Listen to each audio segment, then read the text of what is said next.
Today we're showing you a 2018 John Deere 4044M tractor. It's a four-wheel drive tractor with a John Deere 400E front end loader.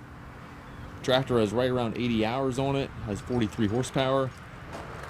The bucket is a John Deere style quick attach for your bucket quick attach here. Bucket's in nice shape. We do have a new emblem coming up front here. Looks like that one's busted off, so we do have a new emblem coming for that front grille. Overall, the tractor looks nearly new. Again, just under 80 hours on it. Practically a new tractor. Has a top link, 3-point hitch, 540 PTO, stabilizer chains there, foldable rollover bar.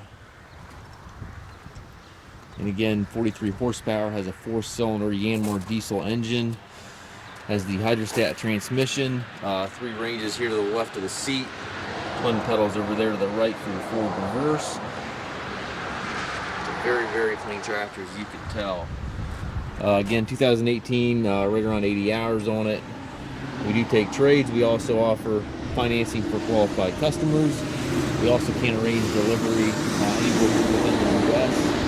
If you have any questions regarding this tractor or any of our other used machines, please contact us at masttractor.com.